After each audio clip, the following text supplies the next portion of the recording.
Unpopular opinion, hitting the like button doesn't actually promote the video. Go ahead, prove me wrong. Today we're looking at unpopular opinions and seeing if we agree with them or think they're just outright crazy. Loud snorers shouldn't stay in hostel dorms but book private rooms. I agree with this because loud snorers are the worst. When you're trying to sleep and it's just and it's like constant. So like you think it stopped and then it comes back, and you think it stopped and it comes back. I don't know, hostel dorms, I think altogether, anyone who snores, anyone who falls asleep fast, projecting because I'm one of them, you should be given your own room. So I agree with that. So I assume you are a loud snorer because either a family member, friend, partner, or roommate has told you this. Okay, true, everyone. If someone else is a snorer, someone's going to tell them. No one goes through life being a snorer and not knowing, unfortunately. Then you go on a trip. Then you book a dorm in a hostel where you sleep just fine, but none of the other people in the dorm, because you snore so effing loud that even a premium $400 noise cancelling earbuds can't block. How considerate of you. Okay, so I'm assuming they've had a very personal experience. That's why they're writing this. Someone that I think they went on a trip and did not sleep a single night. But here's the thing. You are possibly a light sleeper. That doesn't mean that someone else needs to accommodate you because you're a light sleeper. If someone falls asleep fast and someone tends to snore, yes, they should do something about it. Nose strips work really well. Also cutting out dairy beforehand. But it's not up to them to then justify you not sleeping. You know what I mean? Like you can say, okay, well, let me go somewhere else. Let me lie somewhere else. Okay, but anyway, now you know the situation. You're probably going to book differently next time. The don't talk to me until I've had my coffee types are insufferable. I have to tread very carefully here because my wife is one of these types, but not in a rude sense. It's more of she needs coffee because she's got an addiction. I need to be careful about what I say here. Congratulations on making your caffeine addiction your personality. I hate to break it, but if you think drinking hot bean juice as soon as you get out of bed will stop you from being a pain in the ass to coexist with, the odds are you are already miserable to begin with. I don't know about that. Now that's not fair to say at all. This is my 2 cents. Because if someone, let's say it is a caffeine addiction, which in most cases it is because they drink a lot of coffee because they're tired, and then it wakes them up, but then they actually become dependent on it. And just like any other addiction, if you don't have it, your body goes into withdrawals. You get headaches, you sometimes go into sweats, even with caffeine. And you become grumpy because of it. I don't know if that take is completely fair. I do think if you say, don't talk to me until I've had my coffee, you're not a very nice person. But if you can't be a nice person because you haven't had your coffee, it might be just because of your addiction. Not necessarily that you're a bad person. Sleeping in jeans is okay. Are you out of your mind? There is nothing more uncomfortable than a pair of jeans. This has got to be the hottest take in the last 1,000 years. It feels very nice to sleep in jeans. They're very snug on your skin. It feels like a very tight blanket, especially when you're really tired. Sleep comes very quickly. That's actually disgusting. How can you possibly say sleeping in jeans is okay? I'm a millennial, so I've come from the skinny jeans era, where they were even tighter and even more uncomfortable. Even with the way that jeans are now. I don't know, man. Like, maybe this person hasn't experienced sleeping in silk or linen, something light. No, jeans are very uncomfortable, especially around like the crotch area if they start to ride up. Because like you can't even just like adjust. You have to physically pull all the jeans down. Do you know what I mean? Am I making sense at all? No, I completely disagree with that one. Gatekeeping your hobbies, especially if it's niche, is 100% justifiable. Well, yes, because you don't have to tell someone about your hobbies. But if someone asks, maybe you can say it in a nice way. Maybe someone is just interested in it, what your hobby is. They want to learn more about you. They want to be friends with you. And if you kind of say, don't tell them about it at all, maybe there's a reason. Maybe you are not exactly confident in what you're doing. Let's say YouTube, for example. You don't tell your friends or your coworkers about your YouTube channel because you're not confident in it being good enough. The same thing goes for whatever your hobby may be. Maybe your hobby is running and you're a really, really slow runner. Now, it's possible you don't want to tell people about that because then they ask, oh, well, let's go for a run. No. My running is more like plodding. I can't tell you how many hobbies I've fallen out of love with because they've gone mainstream and changed for the worse. Magic the Gathering is my most recent hobby, and I've dropped because of this. 50% of sets released this year or releasing aren't in universe set. They sets based on other IP. They basically turn the game into Fortnite. Then the in-universe sets are now full of pop culture and more modern day technology like cars, chainsaws, and freaking revolvers. Okay, hold on. So you're calling Magic the Gathering a hobby that needs to be gatekept. This is one of the most popular games out there. Obviously the creators are wanting to make it profitable for themselves. This I disagree with. Like if you were talking about knitting, that's a hobby that you can gatekeep. I don't know. You just don't like innovation. Is that what it is? No, I disagree with that. Have I actually agreed with any? Cheeseburgers are terrible. No, cheeseburgers are the greatest invention known to man. When sliced bread was invented and people said this is the greatest thing since sliced bread, that should now be updated to this is the greatest thing since cheeseburgers. It's just the perfect, it doesn't matter how you have it. If it's a chicken cheeseburger, if it's a beef cheeseburger, you can add bacon, you can add lettuce, you can add tomatoes. It's still good. You can even have it with just the patty and the cheese on the roll. Cheeseburgers are incredible. And maybe you just eat at McDonald's, and maybe that's the problem. Cheese has absolutely no business being on a hamburger. I'm actually gonna fight someone. How can you say that? How can you possibly say that cheese doesn't belong on a hamburger? That is insane. That's like one of the best parts. It overpowers everything else and makes it taste like straight up grease and dairy. Okay, they've definitely only eaten at McDonald's.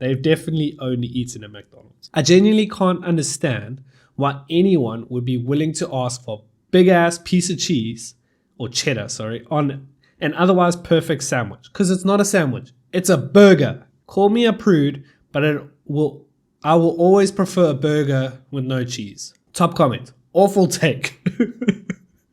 100%. Cheeseburger, it's the perfect combination because you get a slice of cheese, whether it's slightly melted or even if it's McDonald's style of just the plastic cheese. It's such a thin addition to what is already a nice meaty burger. I think this is the worst take I've ever seen. And I'm saying that a lot this video, but that's a horrible take.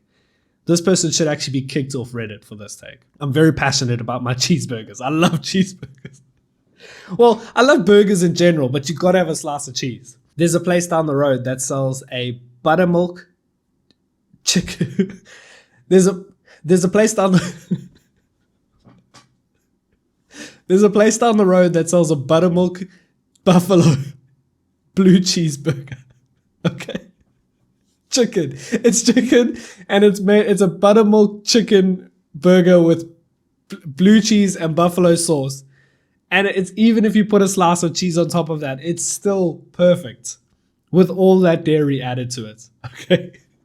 And I hope the editor has left all of that in. Spicy mustard is bad. It depends which mustard, because English mustard, which is spicy, is actually incredible. Like you cannot beat English mustard.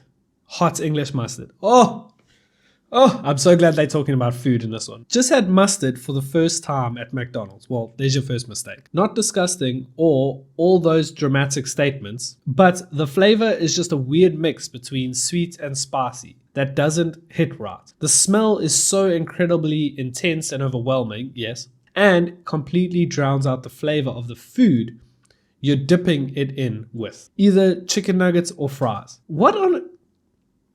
So you went to McDonald's and you got spicy mustard dip with your chicken nuggets. You should also be kicked off Reddit. Who orders mustard for their chicken nuggets? You got to get sweet and sour, which, by the way, is just apricot for spoiler alert, barbecue, and even if they have a spicy mayo at the time, that's what you got to go with. You can't have spicy mustard. If you want to dip your chicken nuggets or your fries in spicy mustard, go get hot English mustard and dip it into that. Your life will be completely different. Instead of dipping and pouring over, sauces and dressings should be sipped. If you take sips out of your condiments, you can then get the perfect amount needed for each bite. Smaller bite, just a smaller sip. What is good? Didn't like the sauce? You can leave it and it's no longer... No, but you don't have to sip it. Sauces should be able to hold their own anyway. If you have multiple sauces or dressings, you can control the experience way better than if you just poured them or dipped them. No, there is no waste or wasteful mixing. Sipping is just superior in every way. I will never stop sipping. I'm not crazy or trolling. You are crazy. That is the worst opinion. And I've said this. They just keep getting worse, guys. What can I say? How can you sleep in jeans? How can you not like cheeseburgers? And how can you sip your sauce? Take a bite and then sip. That is, first of all, too much work. First of all. But that is disgusting. Pour a little bit out. Test it. See if you like it. Add some more. There we go. Problem solved. You've even mentioned dipping them. Dipping them is how you get the perfect amount, because you dip the perfect amount that you want to dip, and then you bite it. And you can also then adjust your bite. So if you dip too much, you can take a bigger bite so that you haven't got that much sauce on your whatever it is that you're eating. You don't have to pour, let's say it's tomato sauce on fries. You pour a blob next to the fries and you dip them in. That way, I don't like it, then I can eat the rest. I don't know, that makes no sense. That makes no sense. I'm lost for words. I'm actually speechless. I know I just spoke for like 5 minutes, but I'm speechless. If you don't know what slower traffic keep right means, you shouldn't be driving. That's an interesting take. If you're going the same speed as everyone to your right, you're obstructing the flow of traffic behind you who are trying to pass and use the lane as it was intended. This is actually a good opinion. I wouldn't say it's unpopular though, because most drivers should know that, let's say this is in America, but where I am, you drive on the left-hand side and then you pass on the right-hand side. So you keep left. So obviously this is the opposite. But if there is multiple lanes, you're supposed to stay in the far lane. If there's 2 lanes, you're supposed to stay in the far lane, and then you only use this lane for overtaking, not for driving in. A lot of people think that you are supposed to drive in this lane. No, you're supposed to overtake back into this lane. If there's 3 lanes, then the middle lane you can drive in, but that's only if there is someone in the inside lane. You're not supposed to sit in the middle lane.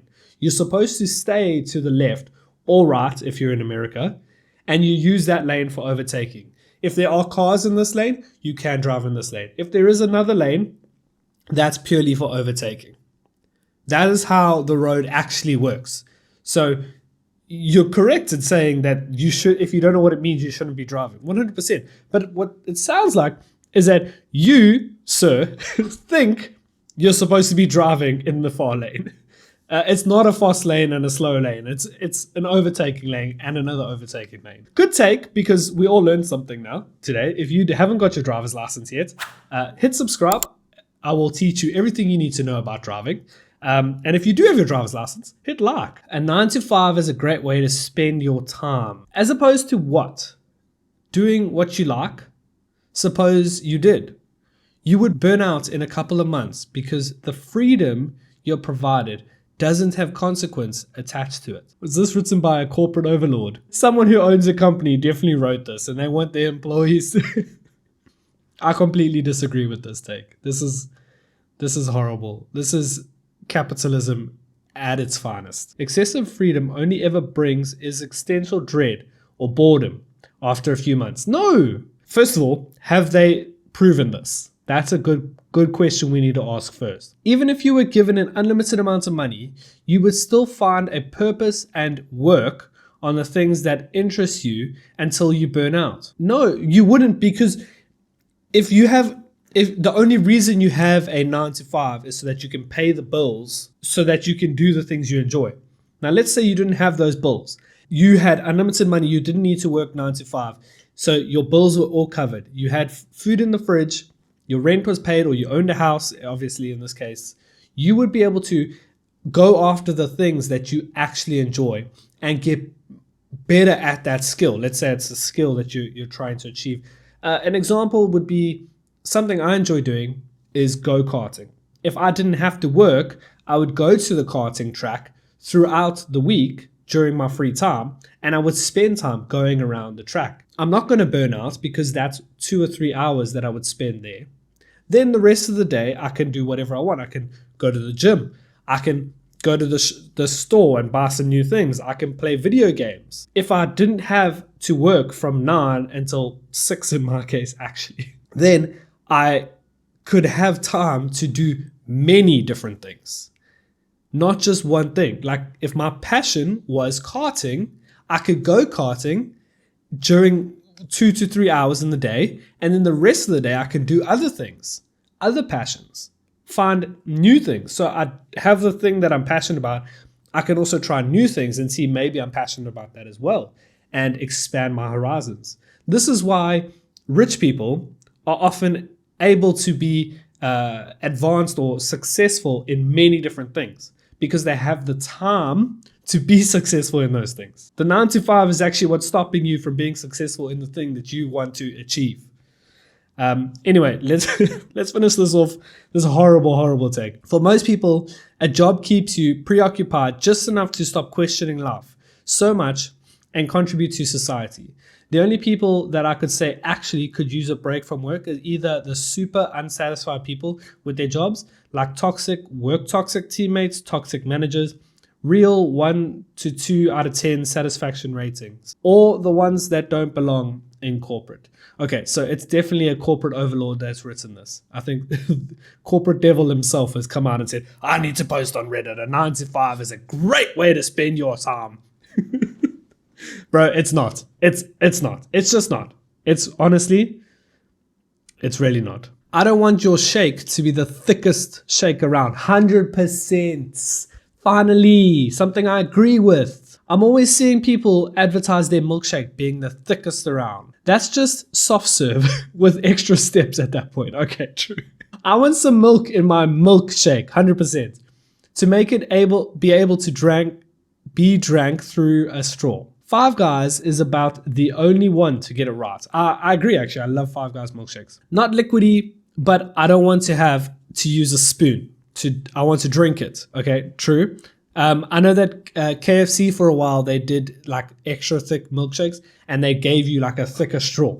Like the straw was like normal straw and they gave you a straw like that. Obviously exaggerated as their solution to help drink it. That also means that the ingredients need to be chopped up small enough to not clog the straw. Yes, I'm looking at you, barely masticated strawberry particles and an Oreo that looks at sternly, then thrown in a layer at the bottom. I hate how people talk on Reddit. Guaranteeing my first suck requires me to suck my straw butthole to get the flowing again. Straw's butthole. I never thought of it that way. Because you do. It gets stuck and then you gotta go out this way. Don't clip that. Nothing like trying to suck a soft serve through a paper straw. 100%. Guys, that brings us to the end of these unpopular opinions. Do you agree with any of them? Do you disagree with most of them like I do? Listen, sleeping in jeans, absolutely not. Cheeseburgers, 100%. I wish I could live off cheeseburgers, but we know that's not healthy. And then milkshakes, yes, not too thick. We want it to be a milkshake, not soft serve. If you enjoyed this video, please leave a like, subscribe. If you want to share this with your friends and family, please do that as well. And I will see you next week. Thank you so much for watching. Goodbye.